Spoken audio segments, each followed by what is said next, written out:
할렐루야, 주의 이름으로 여러분을 사랑하고 환영합니다. 사도신경으로 신앙 고백하시겠습니다. 전능하사 천지를 만드신 하나님 아버지를 내가 믿사오며 그 외아들 우리 주 예수 그리스도를 믿사오니 이는 성령으로 잉태하사 동정녀 마리아에게 나시고 본디오 빌라도에게 고난을 받으사 십자가에 못 박혀 죽으시고 장사한 지 사흘 만에 죽은 자 가운데서 다시 살아나시며 하늘에 오르사 전능하신 하나님 우편에 앉아 계시다가 저리로서 산 자와 죽은 자를 심판하러 오시리라. 성령을 믿사오며 거룩한 공회와 성도가 서로 교통하는 것과 죄를 사하여 주시는 것과 몸이 다시 사는 것과 영원히 사는 것을 믿사옵나이다. 아멘. 찬양집 223장 우리 찬양하겠습니다. 우리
당신과 함께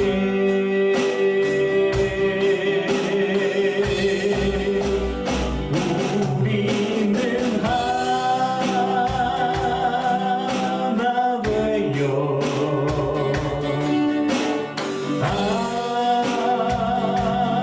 함께 걷네 아들 아버지 사랑 안에서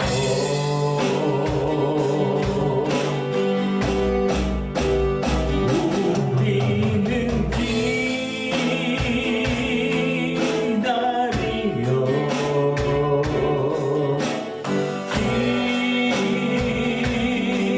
기도하네 우리의 삶에 사랑 넘치도록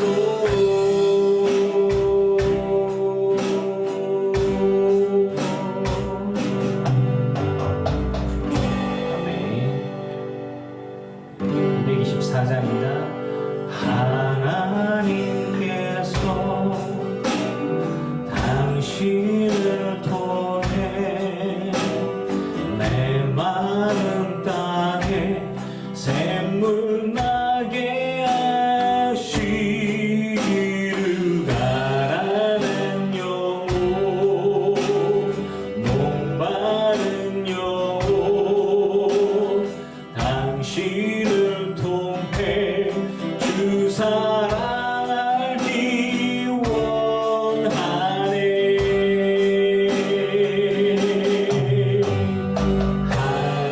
하나님께서 당신을 통해 내 마음 땅에 샘물 나게 하시기를 가라는 영혼 목마른 영혼 당신을 통해 주 사랑 알기 원하네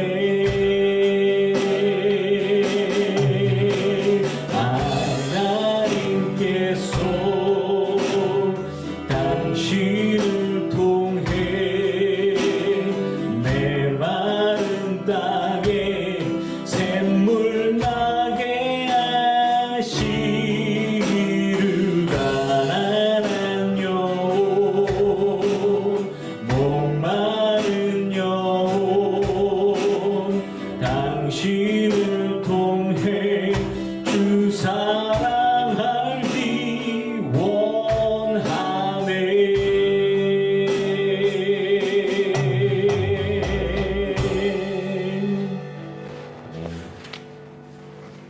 225장 해 아래 새 것이 없나니 새롭게 하소서 고백하겠습니다. 해 아래 새 것이 없나니 이제인 살리신 주 보라 새롭게 되니 피조물 주의 놀라운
우리 호산나 마지막으로 한 곡 더 찬양하겠습니다.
하나님 찬양 받으소서, 영광 받으소서. 주님께 우리의 삶을 통하여 온전히 찬양과 영광을 돌려드리기 원합니다. 주님 받아 주시옵소서. 하나님 감사드립니다. 우리의 삶 속에서 언제나 동행하시고 말씀하시고 또 은혜를 인도하시며 천국의 소망을 두게 하시니 감사합니다. 날 구원하여 주신 주님의 은혜가 한량 없습니다. 내게 부어주신 그 은혜가 한량 없습니다. 감사와 찬양을 주님께만 올려드리고 또 감사와 감격 가운데 있습니다. 아버지 하나님, 우리들 기쁘게 모든 성도들과 함께 회개하며 주님 앞에 더 나아가기를 원합니다. 아버지여, 마음속에서 우리가 회개하면서 주님 앞에 나아갈 때, 진심으로 회개하며 주님 앞에 나아갈 때 온전히 씻겨주시고 거룩게 하여 주시사 새롭게 하여 주시고 더욱더 성화하며 그리스도의 완전한 분량에 이르를 수 있도록 주님 보시기에 의롭고 완전할 수 있도록 하나님 인도하여 주시옵소서. 아버지께 간구드리는 것은 지금의 시기 또 앞으로의 일들 모든 것들을 주님께 맡겨드리며 주님께서 인도하시고 붙들어 주시고 이끌어 주시기를 소망합니다. 우리들이 육신적으로 연약하고 물질적으로 힘들 때 믿음이 흔들리지 않게 해주시고 오직 주를 향한 굳건한 믿음과 신실함으로 주님 보시기에 합당한 거룩한 성도의 삶을 살아가고 감당하고 사명 감당하며 그렇게 주님께 영광 돌릴 수 있도록 붙들어 주시옵소서. 지금까지 우리가 화려하진 않지만 정말 들에 핀 백합화 하나처럼 길가에 핀 이름 모를 꽃들처럼 들풀처럼 그렇게 주를 향하여 우리의 향을 바라고 꽃을 바라고 손을 내밀었습니다. 아버지여, 우리 인생을 받아주시고 삶을 받아주시며 정말 하나님 앞에 섰을 때 우리 인생을 받아주시고 칭찬하시고 상급 부어주실 것을 소망합니다. 지금도 묵묵히 십자가 지며 한 걸음 한 걸음 걸어가며 인생을 주님께 드리는 여기 붕괴 모든 성도들을 받아주시고 함께하시고 힘주시며 인도하셔서 마지막 순간까지 넉넉히 믿음으로 승리하며 이길 수 있도록 하여 주시옵소서. 이 시간에도 하나님 말씀을 보고자 합니다. 목사가 묵상하면서 말씀 보면서 하나님 말씀을 통해서 주님의 뜻을 알려고 부단히 일을 씁니다. 하나님, 성도들에게 들을 귀가 있게 해주시고 하나님의 말씀들이 먹여지고 들려지고 또 정말 말씀으로 양육받으며 세워져 가고 또 든든하게 이끌림 받을 수 있도록 귀한 충만한 시간 되게 하여 주시옵소서. 주님께 맡겨드리고 감사하며 예수님의 이름으로 기도합니다. 아멘. 하나님 말씀 보시겠습니다. 하나님 말씀은 창세기 9장 18절 19절 말씀, 제가 가진 성경은 구약성경 10쪽입니다. 창세기 9장 18절 19절 말씀입니다. 방주에서 나온 노아의 아들들은 셈과 함과 야벳이며 함은 가나안의 아버지라. 노아의 이 세 아들로부터 사람들이 온 땅에 퍼지니라. 아멘. 할렐루야. 주 이름으로 여러분을 사랑하고 환영합니다. 축복합니다. 제가 오늘 코로나 주사 2차를 맞으면서 좀 시간이 조금 내서 간만에 또 원고를 또 준비를 좀 했어요. 주중에 묵상하면서 이제 말씀을 준비하고 하다 보니까 욕심이 좀 많이 나서 좀 오늘 설교가 얼마나 길어질지, 또 제가 막 열심히 묵상하면서 연구하면서 성경을 파다 보니까 성도님들에게 은혜로 다가가는 것보다는 조금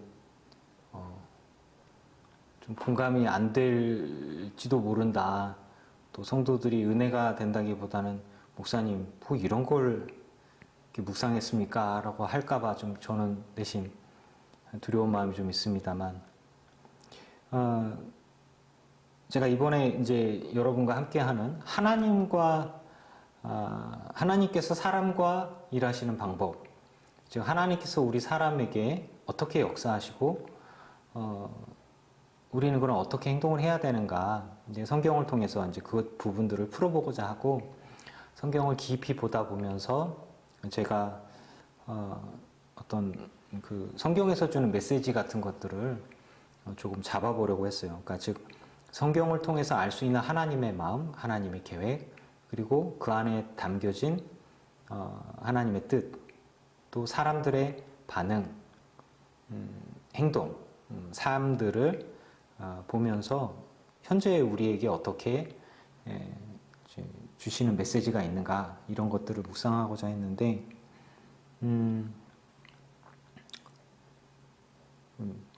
지난주에 이제 노아 이야기를 하는데 좀 더 추가를 해야 하고 좀 수정할 부분들이 있어서 제가 설교를 다 찍고 난 다음에 조금 더 준비를 하다 보니까 좀 수정하고 좀 추가해서 설교를 해야 될 부분들이 있어서 이 부분들을 또 한 주 더 보게 됐습니다. 여러분, 노아 홍수 시기에 노아의 아버지가 라멕이죠. 제가 이제 얘기했잖아요. 라멕은 어디 있었을까요? 무두셀라는 어땠을까요? 라고 제가 질문을 던졌잖아요. 제가 이제 라멕의 나이나 라멕의 삶에 대해서 조금 더 이제 숫자 계산을 통해서 계산을 해보니까 노아의 아버지 라멕은 정정하겠습니다. 노아 홍수가 있기가 4년 전에 그가 죽었어야 됩니다. 그러니까 숫자상으로, 즉 노아 홍수 때 노아의 아버지가 죽은 게 아니라 노아 홍수가 있기 4년 전에 이미 라멕은 죽었다라고 하는 것이에요. 대신에 노아의 할아버지인 무두셀라는 노아 홍수가 있던 해와 같은 해에 그가 죽었습니다. 그래서 이제 이렇게 해석할 수도 있는 거죠. 노아 홍수 때 무두셀라가 죽었을 수도 있다라고요. 이제 이 부분들에 대해서 조금 더 이제 좀 보고자 하는 건데, 같은 해니까 하나님께서 나이 많은 무두셀라가 죽을 때까지 하나님이 기다리셨다가 그가 죽자 바로 비가 내리면서 홍수가 났을 수도 있는 거예요.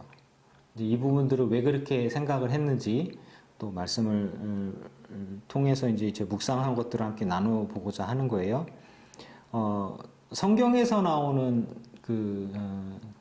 인물들의 계보가 나오죠. 성경에서 나오는 뭐 누가 누구를 낳고 누가 누구를 낳고 이런 계보라고 하는 것은 단순히 사람의 이름을 나열한 게 아닙니다. 뭐 아담이 죽을 때까지 한 명만, 셋만 한 사람만 낳은 게 아니라 그 뒤로 자녀를 계속 낳았어요. 셋도 계속 자녀를 낳았어요. 에녹도 그렇고 무드셀라도 그렇고 성경에 나오는 사람들의 이름은 집안의 장자, 즉 혈통의 계보를 잇는 그런 축복권과 제사권을 갖고 있는 집안의 그 혈통의 핵심이라고 볼 수 있죠. 이 사람들의 장자의 고난이라고 볼 수 있는 건데, 이 사람들은 그 가문의 대표이고, 그리고 그 혈통을 이어져가는 중심축이라고 볼 수 있거든요. 근데 이제 성경에 나오는 사람들의 이름을 볼 때, 이 사람이 꼭 장자냐? 이거는 조금 다른 거예요.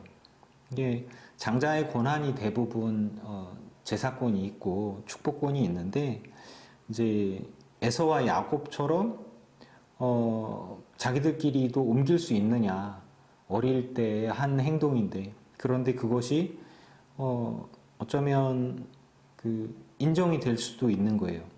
장자라고 해서 모두 집안의 혈통을 이었다 이제 볼 수 있는 게 아니고, 집안의 혈통은 분명히 가문의 대표고 수장이고 제사장의 역할을 했기 때문에 축복의 권한까지 있는 것으로 볼 수 있어요. 하나님께서 무드셀라의 아들 라멕이 죽고 무드셀라가 남았을 때, 그때 노아가 있었잖아요. 노아가 이제 세상이 다 죄악을 짓고 노아와 노아의 가족만 있잖아요. 노아가 남아 있었을 때 하나님의 기다림은 어쩌면 무드셀라가 제사장이죠. 그러니까 이게 무드셀라가 있고 그다음 라멕이 있고 노아가 있는데, 무드셀라가 죽기 전까지는 라멕이 제사장이 될 수 없는 거예요. 즉 무드셀라가 있고 라멕이 있고 노아가 있다면 가장 나이 많은 사람, 아버지가 아무리 나이가 많아도 축복권이 있는 거예요. 제사권이.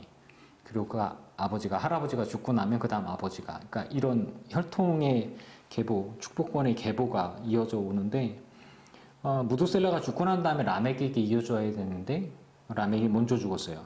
그러니까 할아버지하고 손자가 남았겠죠. 그때 하나님은 무드셀라가 죽고 난 다음에 그 다음에 이제 노아에게 축복권과 장자권이 있게 되어질 때 홍수가 나면서 세상이 멸망하고 노아와 그 자녀들을 통해서 그 후손들을 새로운 인류를 시작하게 하셨을 수도 있는 거예요. 이 부분들에 대해서 이제 묵상을 하게 되면서 무드셀라가 죄로 인해서 죽었다라고 볼 수도 있고, 혹은 하나님이 무드셀라를 기다리셨고 무드셀라가 죽고 나자 노아에게 그 장자의 권한과 축복권이 넘어가게 되면서부터 바로 그렇게 이제 그 홍수가 나고 세상이 멸망하는 일이 발생했다. 이렇게 생각할 수도 있는 거예요. 그러니까 당시에 그러니까 무드셀라가 굉장히 나이가 많았죠. 그러니까 죽을 때가 다 되어졌는데 그때까지 세상이 멸망하지 않다가 무드셀라가 죽고 나자 손자 노아가 그 권한을 자연스럽게 물려받게 될 때, 그때 비가 오면서 축복권을 받게 되고 노아와 그 가족이 함께 방주에 들어가면서 구원을 받았다라고 생각할 수도 있는 거예요. 이것을 하나님의 시각에서 봤을 때 하나님께서 믿음의 사람들의 계보를 어떻게 보호하시고 그 축복하시는지에 대해서 생각해 볼 때 이 부분들을 생각할 수가 있어요. 이게 왜 그러냐면 성경에 나오는 사람들의 이름은 한 사람들이지만 그 사람들이 축복권을 갖고 있고 제사권을 갖고 있는 사람이라고 봤을 때 이 가문과 집안의 사람들이 많은 아들들이 있을 거고 많은 자녀들이 있었을 것이란 말입니다. 성경에 몇백 년씩 지나면서 자식을 낳았다고 성경에 나오고 있기 때문에 그래서 이 부분들을 어떻게 생각할 것이냐, 뭐 자녀가 뭐 그 가문이 단 몇 명밖에 되지 않는 그런 게 아닌 거예요. 그러면 여인들은 어디서 날 것이며, 그리고 자손들은 어떻게 날 것이며, 뭐 이런 부분들은 우리가 생각하는 부분들과 조금 다를 수 있단 말입니다. 그래서 이제 이 부분들을, 그러니까 수천 년 전의 일이니까 이게 그 제가 이렇게 묵상하고 결론을 얻어낸 것들이 이게 맞냐 틀리냐 천국에 가서 물어봐야 됩니다, 사실은. 그런데 이제 무드셀라의 연대와 홍수 시기가 일치하고, 그리고 무엇보다 하나님께서 제사권을 갖고 있는 사람을 그냥 물로 씻어버리는 걸 그렇게 기뻐하셨는가, 그리고 그렇게 일부러 하셨는가라는 부분들은 조금 헤아려 보고 생각해 볼 필요가 있지 않을까 생각해 보는 거예요.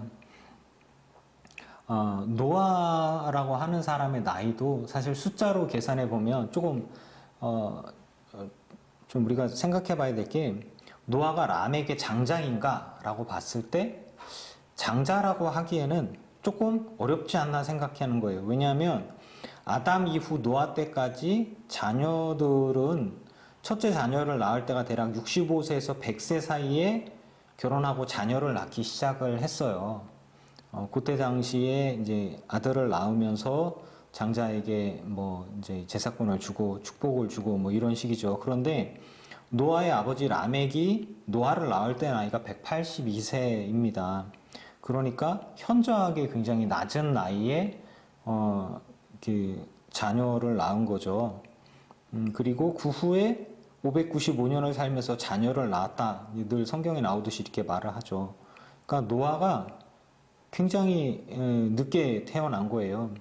그렇다면은 뭐 성경에 중간에 불임 가정이었고 자녀가 없었는데 오래 기다려서 자녀를 낳았다든가 뭐 이런 얘기가 있어야 되는데 그런 게 없었단 말이죠.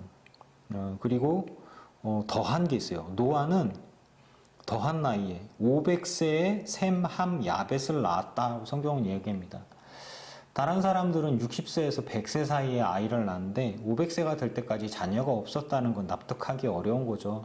그러면 불임 가정에 자녀가 없었다라고 이야기를 나와야 되는데 그것도 없는데, 거기에다가 그러면 어렵게 자녀를 한 명을 낳았다 이렇게 해야 되는데 그게 아니라 아들이 막 셈, 함, 야벳이 셋이나 되는 거예요.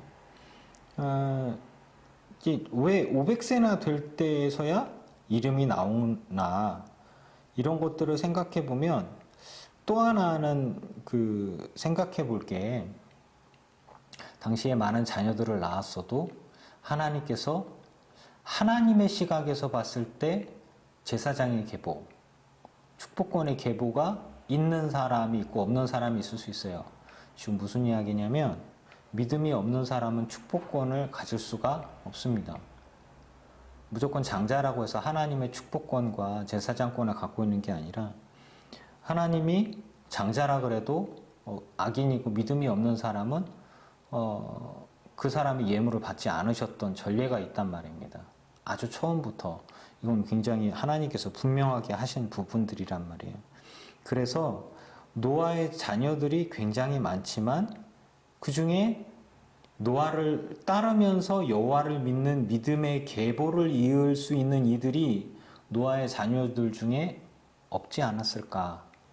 그리고 500세쯤 됐을 때 셈, 함, 야벳인데 이 세 아들은 아버지를 따르면서 세상에 속하지 않고 여호와 하나님에 대한 믿음을 갖고 있고, 그리고 하나님을 잘 섬기는 이들이 아니었을까, 이렇게 생각해 볼 수 있어요. 왜냐하면 성경에 믿음이 없는 사람들은 제대로 나와 있지 않습니다.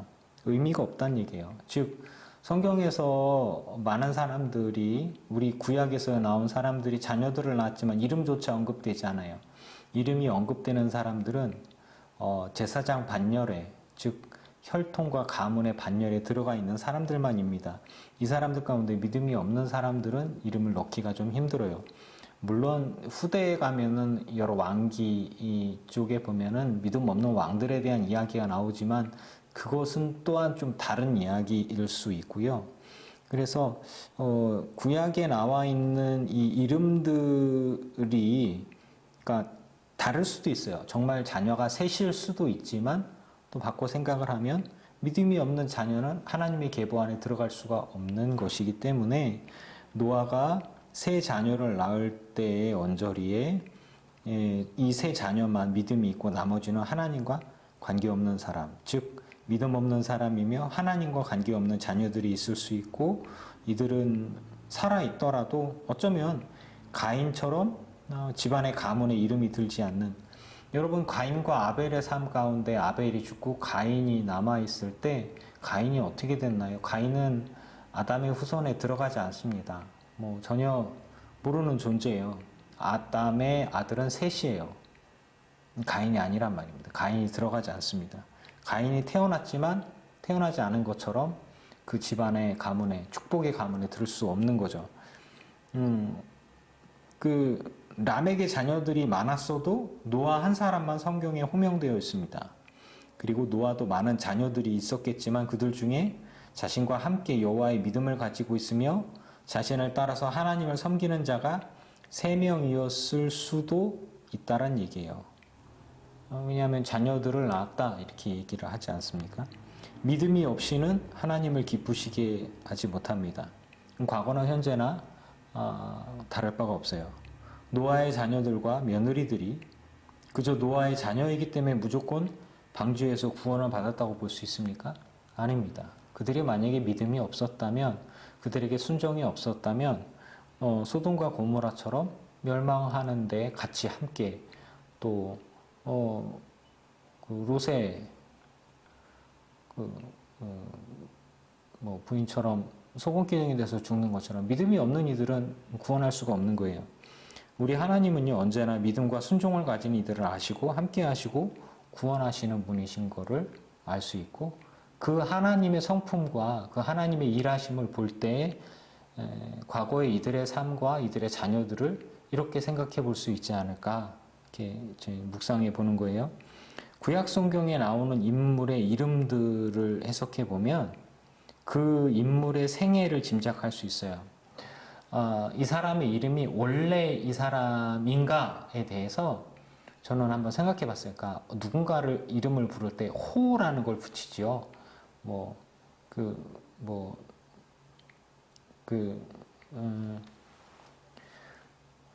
도산 선생, 어떤 그 사람의 다속 유형 이렇게 그 사람 앞에서 이름을 부를 때 유형모라는 이름보다는 다속이 저녁다만 해서 그래서 저녁에 식사를 많이 하면서 하루 한 끼, 그러니까 이제 신학자 중에 한 분이거든요.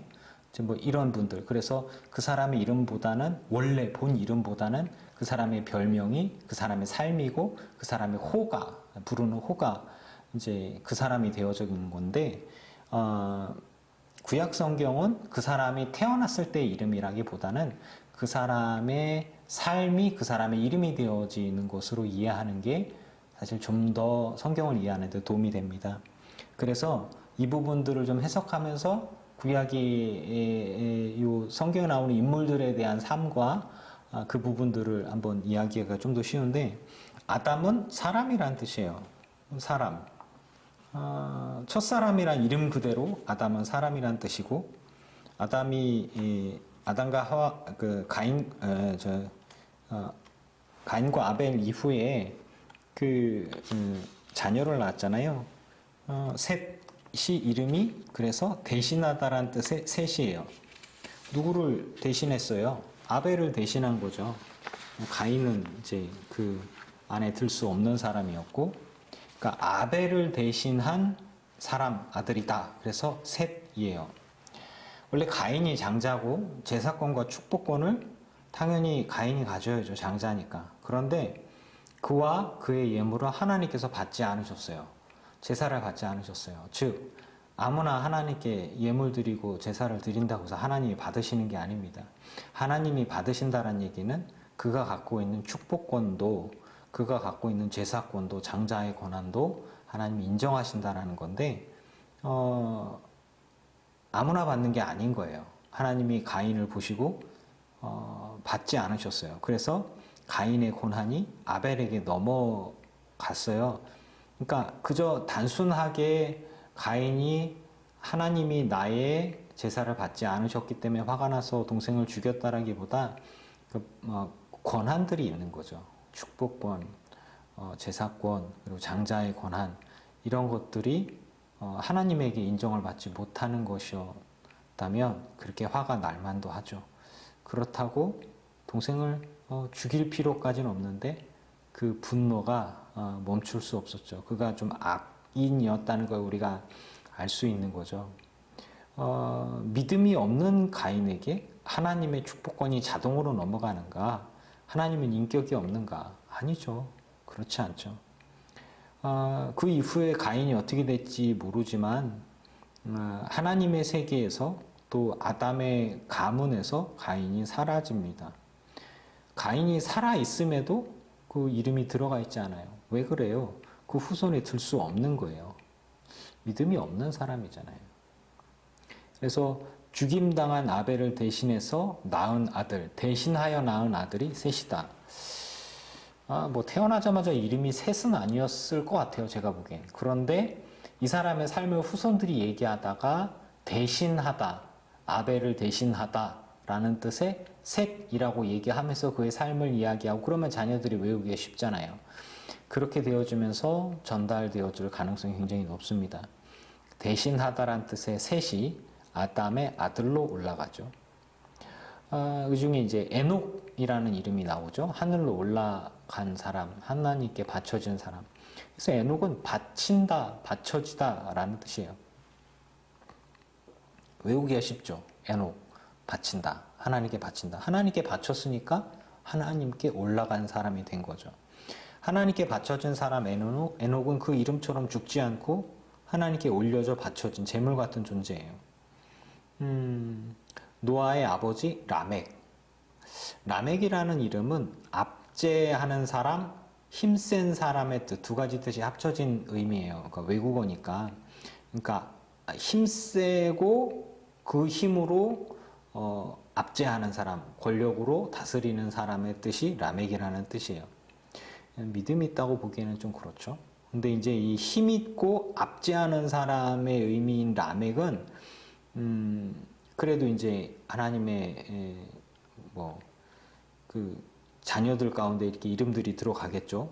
뭐 노아의 아버지니까 이름으로 안 넣을 수는 없고, 하나님을 의지하지 않고 자신의 힘만을 의지해서 세상을 힘으로 압제하고 정복하려던 사람이라는 의미가 강한 거예요. 그러니까 무두셀라가 살아있는 동안에 제사권, 축복권을 가질 수 없는 사람이 라멕 아니었을까요? 그리고 라멕이 먼저 죽고 나서 그 다음에 무두셀라가 죽고 그 다음에 노아에게로 바로 넘어갈 수 있는 거죠. 어쩌면 이 사람의 이름 때문인지 라멕은 홍수 이전 4년 전에 죽음을 맞고 이렇게 해서 바라본다면 그럴 수도 있겠구나. 이 숫자상으로 봤을 때 또 이름의 의미를 봤을 때 이 부분들을 생각해 볼 수가 있는 거예요. 그러면 무두셀라는 어떤 사람이냐? 네, 무두셀라는 창 던지는 사람이라는 뜻이 있고요. 창을 던지는 사람, 무두셀라. 그리고 이름 뜻과 무두와 셀라라는 게, 무두가 죽음, 그리고 셀라는 보내다, 이제 보냄을 받다, 뭐 이제 이런 뜻이 합쳐진 이름이에요. 좀 특이한 이름이죠. 이제 창 던지는 사람이란 뜻의 무두셀라는 창을 잘 던지는 자로서 부족을 지킬 때 창을 던지는 게 굉장히 중요했다고 해요. 화살보다 창이 더 크고 무겁고, 그리고 창을 멀리 정확하게 던지는 것이 그 마을을 방어하는데 고대에서는 굉장히 중요한 것이었다라고 그래요. 무두셀라가 족장으로서 창 던지고 그리고 힘이 있는 사람이었다라는 걸 알 수가 있어요. 또 그러니까 이제 굉장히 중요한 사람이죠. 그러니까 무력이 있고 굉장히 강한 사람인데, 이 사람의 이름이 이제 제가 초반에 얘기했던 무드셀라가 죽고 난 다음에 비가 오고 홍수가 났을 수도 있겠다라고 하는 부분들이 저는 저희 주석을 보지 않고 이제 말씀만을 가지고서 제 묵상을 하면서 얘기를 했는데 어느 주석에 보면 이렇게 나와 있어요. 죽음과 보내다란 뜻의 이름이 합성인 무두셀라는 그가 죽으면 멸망이 임한다라는 예언적 의미로 해석할 수 있다라고도 어떤 이들은 해석한다고 그래요. 이거는 이제 가설이죠. 근데 그 원어적인 문자적인 것들만 해석을 해서 그 안에서 담겨지는 전해주고자 하는 의미가 그럴 수도 있고 그렇게 해석하기 쉽다라는 거죠. 즉 무두셀라가 죽자 비가 오기 시작하고 홍수가 나고 그런 예언의 이름이 있는 이 사람이 죽자마자 그 예언대로 홍수가 났다. 이렇게 볼 수 있는 거죠. 그래서 이제 성경을 볼 때 그저 이름과 숫자라고 그러는 게 그냥 이름만이 아니라 그 숫자들을 가만히 보다 보면 그 안에서 우리에게 주는 메시지가 분명히 있습니다. 많은 정보와 의미가 있을 수가 있어요. 뭐 정확한 거냐 아니냐, 성경은 하나님의 감동으로 된 것으로 우리에게 교훈하고 책망하고 바르게 하고 의로 교육하기에 유익한 것이에요. 하나님의 뜻과 마음과 그리고 인류를 향한 하나님의 의지를 전달하고 그리고 하나님과 함께했던 사람들의 삶의 모습들이 적혀 있어요. 그리고 신앙 고백이 적혀 있단 말입니다. 그래서 이 안에서 우리에게 주시는 하나님의 메시지를 받을 수 있도록 적혀진 게 신앙의 고백서인 성경이란 말이에요.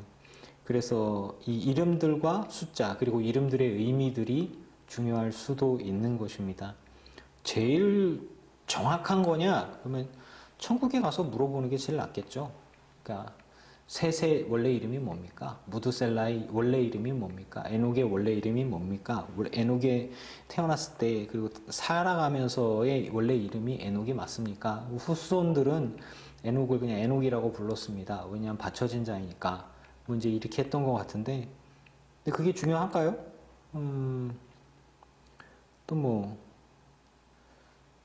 좀 제일 중요한 건 천국에 가서 물어보는 게 중요하죠. 근데 천국에 갔을 때는 그게 그닥 중요할 것 같지는 않아요. 지금 우리에게 중요한 거죠. 왜냐하면 그 안에서 주시는 하나님의 메시지를 찾는 게 중요하니까요. 그러면 노아는 이름이 뭘까요? 노아는 위로라는 뜻입니다. 세상이 홍수로 멸망하고 자신과 가족들만 남았어요. 자신과 가족들에게 위로가 필요하지 않겠습니까? 멸망 이후에 황폐한 땅에 남겨져 있고 땅을 다시 갈면서 농사 지으면서 자기들만 남았는데 또 반대로 보면 하나님께서 세상을 창조하셨지만 인류가 하나님을 배신했어요. 그러니까 하나님께서 한탄하신다는 성경이 나오잖아요.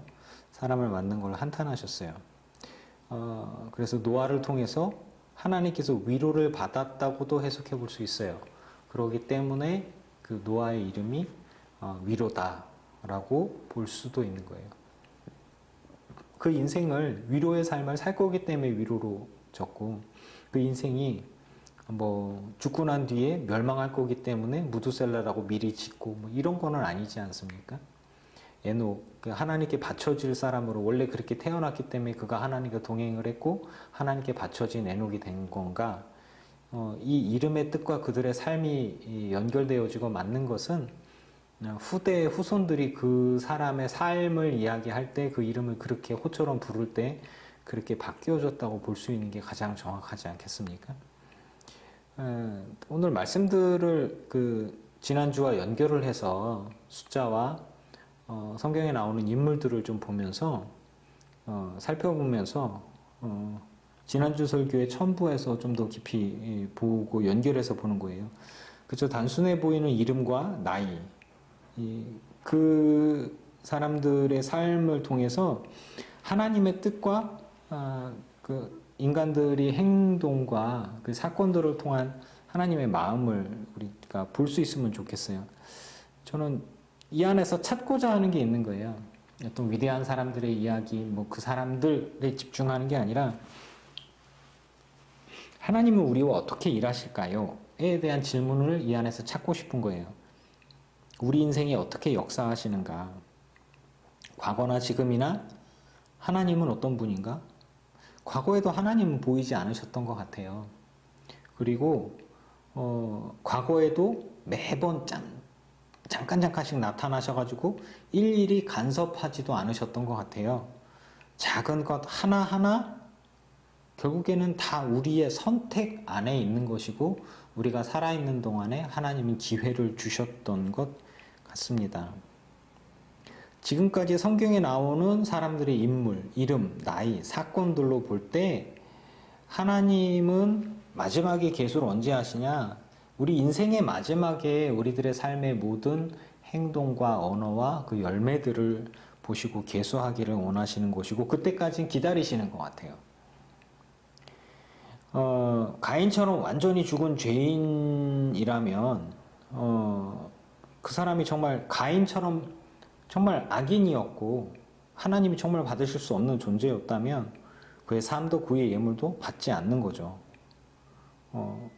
죄인의 삶을 받지 않는다. 결국에는 그에게 하나님께서 장자권한도 제사권도 축복권도 그에게 부여할 수 없다라고 볼 수 있는 것이겠습니다. 즉 하나님은 죄인과 관계가 없다. 하나님은 죄인과 함께 일하지 않으신다라는 것을 볼 수 있는 거예요. 저는 우리의 축복권이 능력이 있다는 말씀을 오늘 좀 더 말씀을 통해서 이야기하고 싶은 거예요. 노아가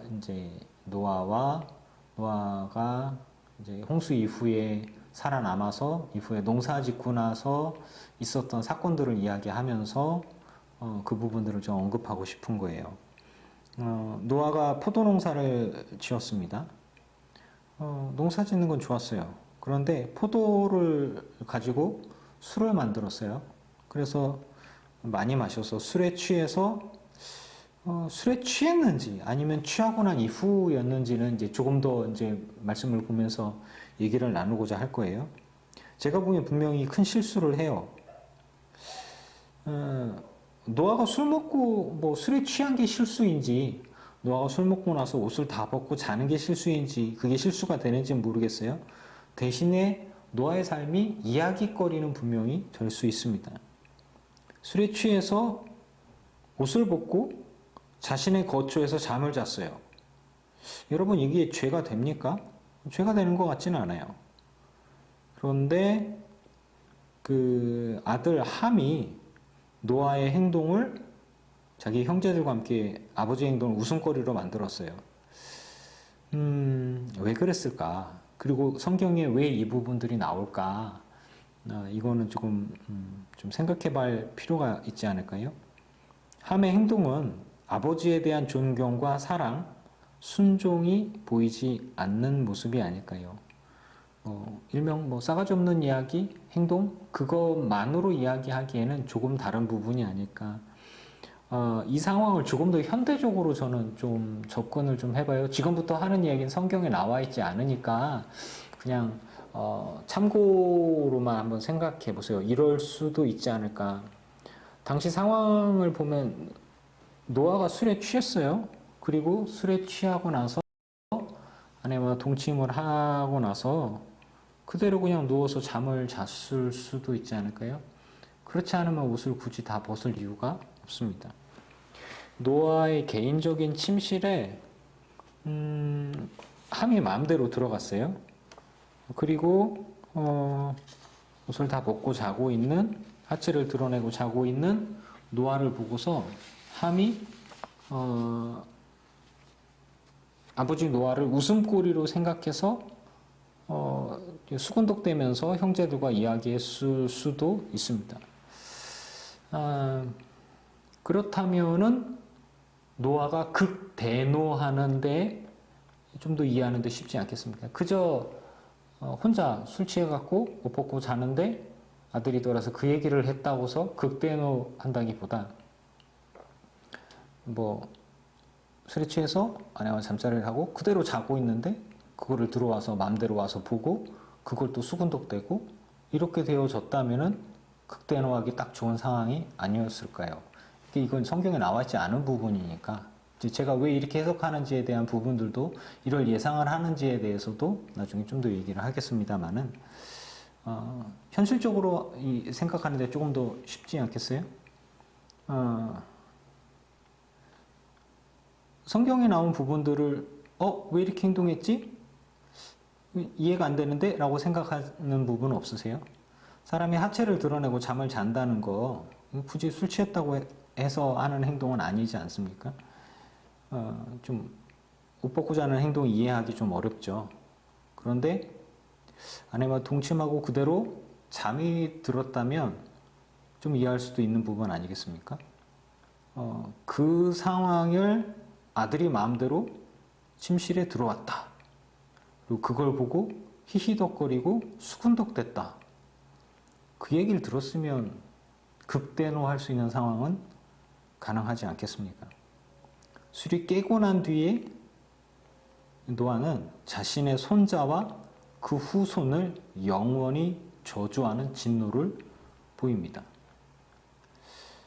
근데 이 부분들이 좀 이해가 안 가지만 정말 머리끝까지 화가 났다면 어쩌면 이해할 수도 있지 않을까.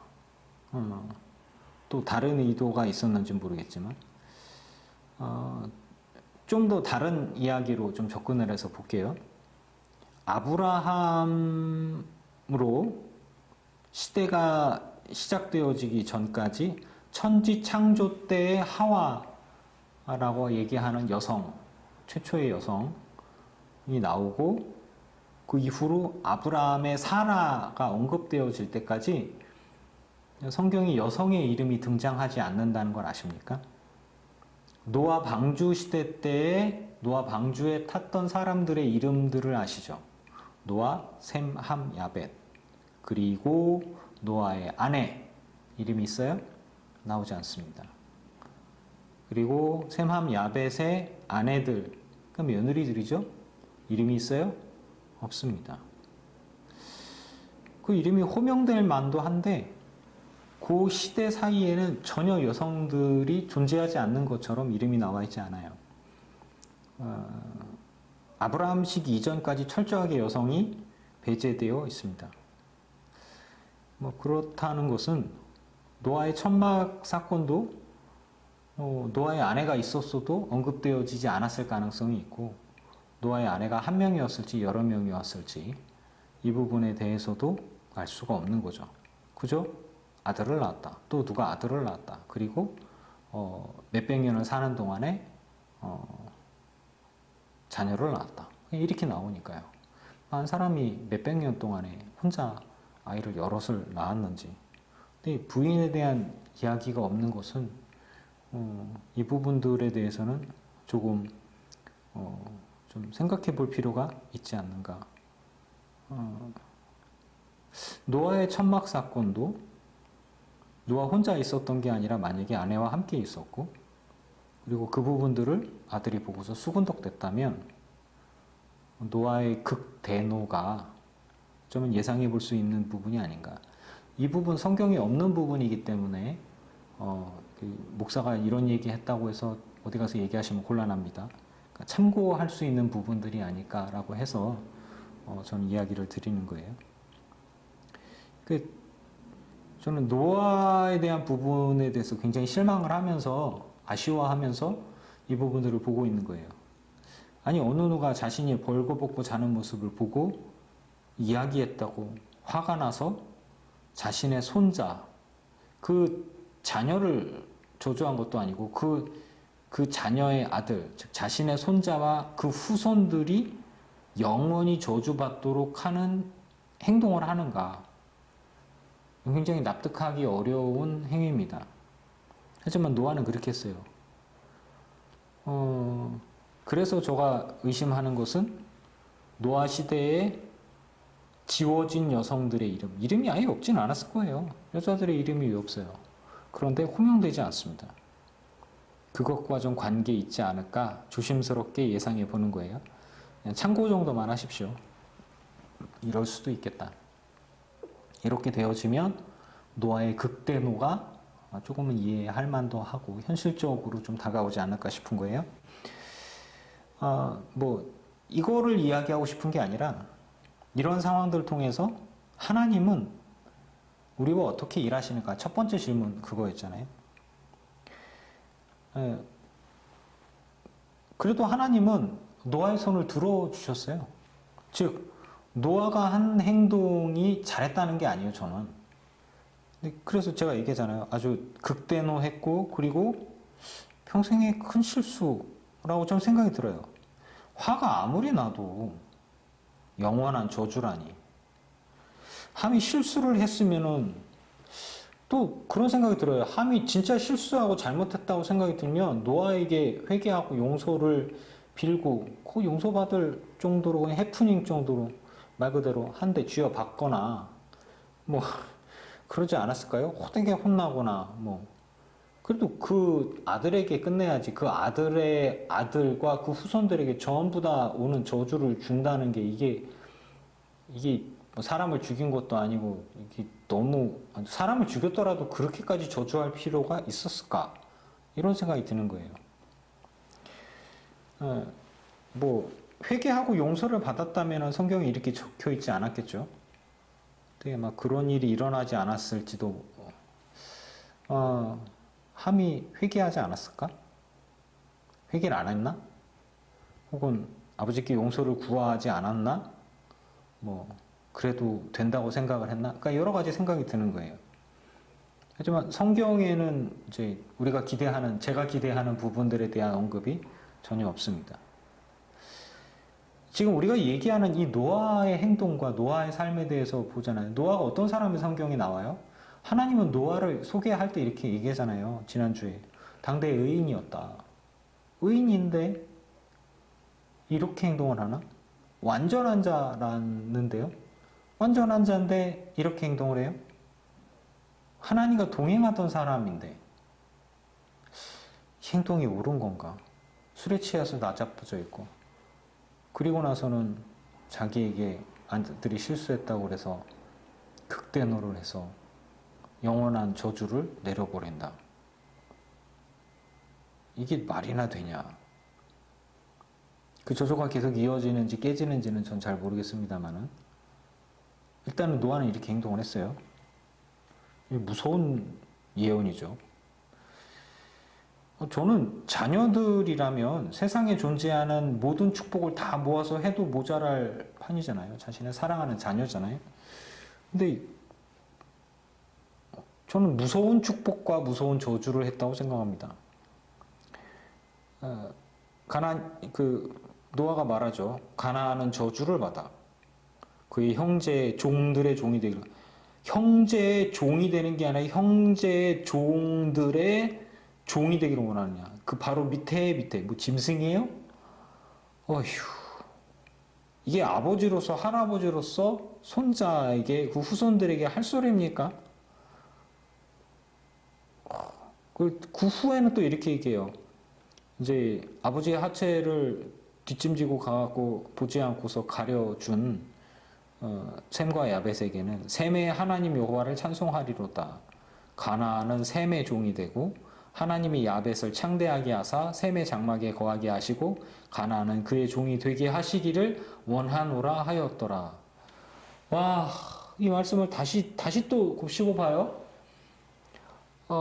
제가 좀 막 말씀을 이렇게 더 묵상하면서 막 욕을 하고 싶은 거예요. 정말 미친 거 아니야? 저는 목사로서 그냥 생각이 드는 거예요. 이게 지금 자신과 자신의 후손들에게 할 소리입니까? 노아는 그렇게 했어요. 그리고 그게 후손들에게 계속 구전되어 왔습니다. 이 축복과 저주가 술 취해서 술주정으로 한 얘기가 아니지 않습니까? 술이 깬 뒤에 정신이 온전해졌을 때 그때 다 들으라고 한 얘기예요. 혼자 뚱얼거린 것도 아니고요.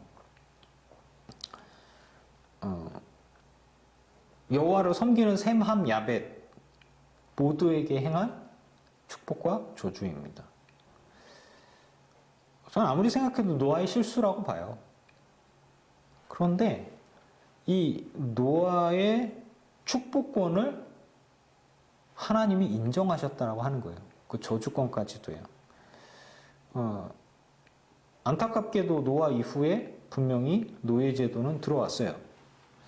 저는 이 노예제도라는 건 없어져야 된다고 생각하죠. 여러분도 그렇게 생각하시죠. 노예제도라는 거는 있으면 안 되죠. 근데 뭐 꼭 그 노아 때문에 노예제도가 왔다.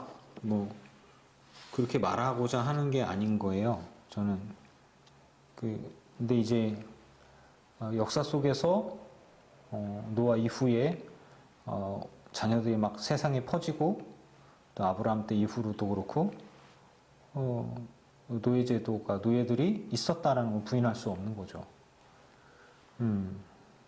뭐 노아가 저주를 했으니까 노예가 생겼다 이런 얘기를 하는 게 아니에요. 고대에서는 항상 전쟁이 있었고 전쟁에서 진 부족은 언제나 노예가 되었습니다. 근데 노아가 자손들을 축복하게만 한 것이 아니라 저주도 했다는 부분에서 저는 굉장히 아쉽고 화가 나는 부분들이에요. 이 상황을 보세요. 홍수로 세상이 멸망했어요. 전부 다 죽고 하나님을 섬기는 이들만 남았단 말입니다. 그래서 하나님께서 나를 섬기는 너와 너의 자녀들을 통해서 새로운 인류를 건설하고 이 세상을 믿음의 인류로 만들자. 하나님이 그렇게 해서 세상을 물로 멸망시킨 거잖아요. 근데 그 시작점에서 노아가 노예를 선포해 버렸습니다. 뭐 노아가 저주를 했기 때문에 그랬는지 어쨌는지 인류 가운데 오래도록 지금까지 노예는 계속 이어져 오고 있죠. 없어져야 된다고 저는 분명히 생각하지만 뭐 이 부분들을 또 얘기하자면 예수 그리스도의 축복은 예수 그리스도의 은혜는 모든 죄와 사망의 권세를 깨뜨렸고 모든 저주를 깨뜨릴 수 있습니다.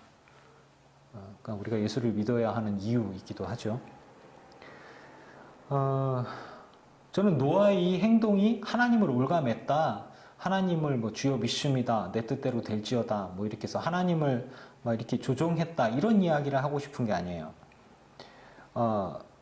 노아가 갖고 있는 축복권 혹은 저주의 권한이 이제 하나님 앞에서 기도할 때 하나님이 들으시고 응답하시고 일하셨다라는 부분들을 아쉽지만 이야기를 하는 거예요. 왜 하나님이 그렇게 하셨습니까? 하나님 사랑의 하나님 아니십니까? 라고 한다면 하나님께서 그렇게 일을 하셨는데 그럼 내가 뭐 하나님 어떻게 변명을 해야 되나 이런 생각이 듭니다. 그냥 있는 그대로 말씀을 드리는 거예요.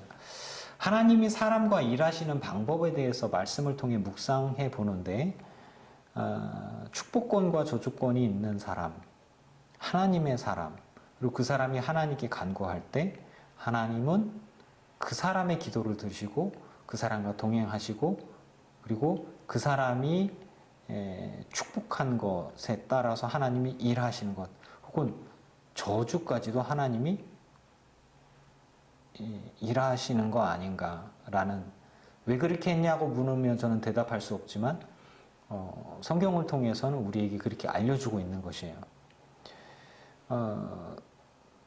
이거는 좀 놀라운 부분들이기도 하고 아쉬운 부분들이기도 하고 또 도전적인 그런 마음이 생기는 거예요. 뭐냐? 믿음의 사람 한 사람은 아무것도 아닌 것 같아요, 나는. 힘도 없어 보여요. 그런데 하나님의 사람이 축복할 때, 즉 여러분이 누군가를 생각하면서 축복의 기도를 할 때, 중보의 기도를 할 때 여러분이 하나님과 동행한다면 이야기가 달라질 수 있다라는 것이에요. 예수님께서 무화과 나무를 저주했을 때 무화과가 말랐어요. 분명히 아니, 왜 그렇게 했습니까? 그러면 예수님 왜 저 무화과는 무화과 때가 아닌데 이렇게 저주를 해서 마르겠습니까? 예수님이 잘못했습니다. 이렇게 얘기한 게 아니라 이게 그냥 권한이 예수님께 하나님께 있는 거예요. 좀 우리가 생각하는 하나님의 통치와 하나님의 세계는 민주주의가 아닌 거예요. 좀 이기적으로라고 생각할 수도 있지만 너무 자기중심적인 것 아니냐라고 되어질 수 있지만 저는 성경 중심인 거예요. 하나님 중심이고, 그리고 하나님께서 세상을 만드셨고, 하나님이 절대 주권자이시고, 하나님께서 내 편이시면 다 이기는 거예요. 하나님이 나의 재판장이시고, 하나님이 나를 송사하는 송사자이시기도 하고, 그리고 하나님이 나의 변호사이기도 하고요. 그래서 나는 심판이 없는 거예요. 세상 모든 사람이 심판을 받아요. 그런데 나는 심판을 받을 수가 없어요. 왜냐하면 하나님이 내 편이니까. 이런 거거든요. 뭐 치트키라고 얘기도 하기도 하고. 그래서 하나님의 사람은 뭐가 다르냐? 노아가 이제 노인이잖아요. 늙어서 노인한 사람이 무슨 힘이 있어서, 그 사람이 무슨 권능이 있어가지고 자신의 손자와 손자의 후손들을 저주했을 때 그 저주가 계속 이어져 가냐, 그거예요. 누구의 힘이겠습니까? 하나님이 들으시고 응답하실 때만 가능하지 않겠어요? 근데 이 모든 것들이 어쩌면 저는 생각해봐요.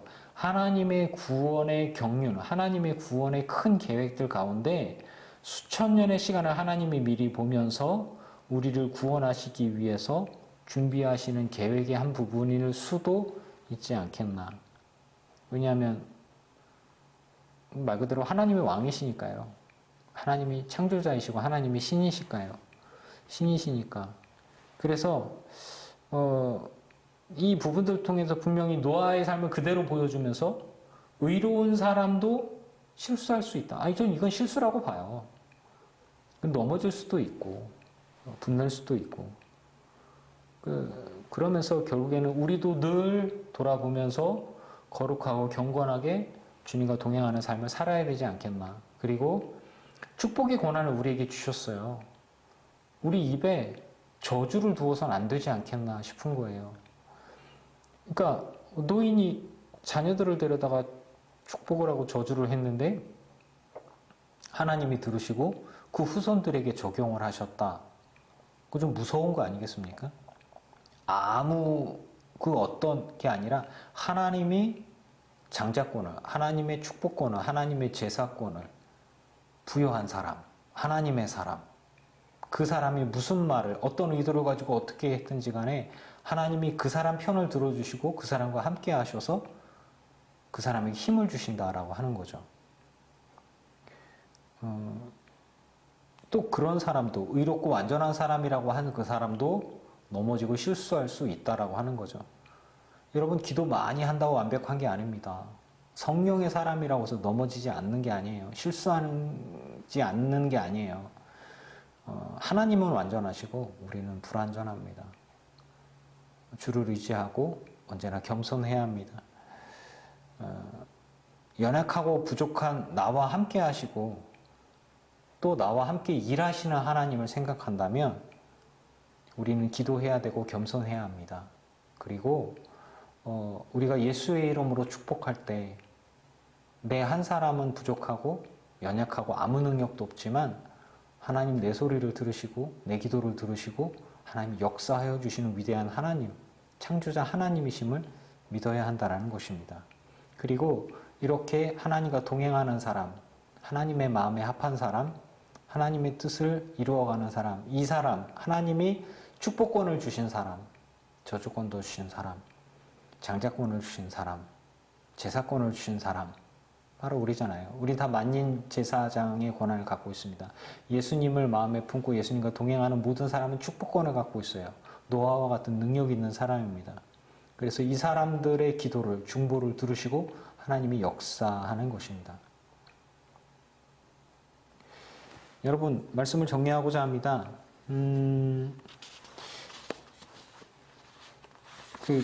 이제 아브라함으로 넘어가기 전에 노아 이야기를 되게 오래 해서 죄송한데, 말씀을 어떻게 보셨습니까?